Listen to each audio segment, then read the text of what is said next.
James thanked the girl for the ride and told her that it was his birthday. The girl looked at him with a shocked face because it was also her birthday and they were both turning the same age. Okay, my dude, really? Seriously? What's going on, guys? Welcome back to another terrifyingly tragic, terrible video on my terrific channel. I hope you guys don't mind that I'm wearing pink. I've already explained this before in past videos, but it's been a while. Real men can wear pink. But anyways, guys, that's beside the point. Now, without further ado, let's get started with today's story. It was James' 17th birthday when he had a night that he wouldn't forget. It started off as any other day with James going to school and twiddling his thumbs together until finally the clock released him for the day. Some of his teachers said happy birthday to him, but what he really wanted was the miracle of getting out early. It didn't happen, and the hour hands climbed slowly until they finally hit the bell.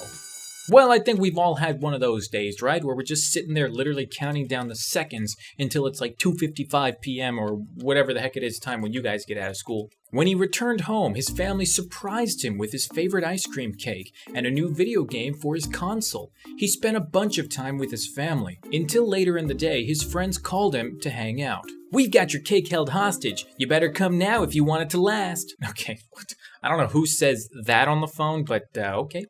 To each their own. He walked from his house to the mall where he met up with 3 of his buddies. They joked and wandered around the mall for a while until they finally reached the gaming shop. The back room had several board games and 2 employees jumped out shooting confetti about the room. "Happy birthday, nerd," one employee said. "I like birthdays, but I think too many can kill you," the other employee said, and pulled out a deck of game cards. No offense, my man James. I mean, it's cool to play games and all, but like, first of all, when he said he was going to the game shop, I thought he was going to like literally like GameStop or something like that, you know, like a video game store. I mean, it is cool that his friends got the employees to surprise him with confetti and board games and cards. I don't know, to me this kind of reminds me of the Stranger Things kids. Just because they're living in the 80s and that's literally what they did. They played like card games and whatnot. Oh, that reminds me, by the way, guys, the author left a small little note just to let you know that this story does not take place in America, but actually a pretty small Eastern European country, which he didn't exactly tell me which one, but that's all he wanted to say for privacy's sake. They shuffled cards for an hour or two, casting spells at one another. They played until they realized the mall was getting ready to close. Once outside, each of the friends went their own way home. James started to walk to his house, when all of a sudden, it started raining. Dun dun dun! Just kidding. He turned when he heard the sound of tires rolling over loose gravel. A stretched black limousine pulled up next to James and it came to a slow stop. The tinted window rolled down and the face of a beautiful blonde girl peeked her head out for a moment. Her smile glistened even though it was a black and cloudy night. She asked if he wanted a ride out of the rain. Okay, look, guys, we've already done stories on the channel where the protagonist, you know, accepts a ride from a stranger and then things go not good. But then again, you know, if it's a beautiful girl, on the other hand, I mean, hey, I don't blame him. But leave your comments down below whether you think he's le dead or le lucky. James was hesitant, but her smile seemed genuine and without harm. So, he entered the vehicle. The girl was the only one with him in the back seat, and the window to the driver's side was up. James thanked the girl for the ride and told her that it was his birthday. The girl looked at him with a shocked face because it was also her birthday and they were both turning the same age. Okay, my dude, really? Seriously? It took James a moment, but soon he recognized the young actress. It was Miley Curtis from several movies. He tried to think of a movie with her in it that he loved, but he'd never been a huge fan of romantic comedies. Miley Curtis? Okay, I get. So I think what the author meant by that is she's basically the Miley Cyrus of whatever country that this takes place in. It's not actually like somebody named Miley Curtis. All the names are changed for privacy's sake. "Why don't we go celebrate the rest of our birthdays?" she asked. James agreed and then messaged his mother and told her that he was staying with one of his friends. Miley told the driver to cruise around the city, and the limo changed course and drove the other direction. She had James stand up through the sunroof where he could feel the wind and watch the passing lights. Everyone on the street watched and waved as if they were royalty. Okay. I mean, if you're literally driving around with like the Miley Cyrus of your country, then I can imagine them waving to you like you're royalty. It's a little much, but okay. The limo came to a stop in front of a dance club, but when the bouncer saw Miley walking in with James, He smiled and stepped aside. She pulled him onto the dance floor, even though he claimed to have poor dancing skills. She showed him a few cool moves, which he picked up with ease. She ended up not saying anything about his dance moves and jived for an hour or so before they went back to the limo. By the way, guys, this is not actually how I dance. I don't dance like that at all. You don't need to see me dance, okay? I'm a pro dancer. I can do the finger dance, I can do the twirl, I can do whatever. Miley then gave the driver a street name, which he took them to.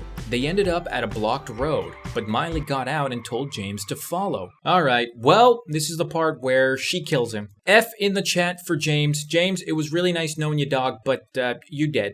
As they walked along the road, James noticed that one of the houses was lit up with lights, and a crowd of people were in front of it. They were filming a movie. Oh, okay, well, what if it's a movie about murder, okay, and then James dies in the movie? That would be funny. I mean, right?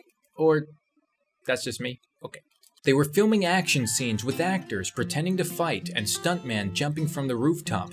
Miley introduced James to the director of the film, who was pleased to see the young actress. The two of them stayed there and watched the filming of the movie for a while before going back to the limo. The last stop was a hill which overlooked the city. Miley told James that she envied his life. Meanwhile, he envied hers. They both laughed and concluded that they weren't any different from each other, except the fame. They sat and talked about random topics until James told her that he needed to finally go home. Miley leaned in and gave him a kiss on the cheek before they entered the limo to ride home. Aw, what a sweet romantic little time. Like I said, this takes place in, a different country which is a lot smaller than America, I think. It's not every day that you get to go on a date with a teen celebrity, so good on you, James. I know most of the stories that I talk about and read on the channel, you guys, they're kind of relatable to you guys, but this one's out there, right? But you never know, so if you guys can relate to this, let me know.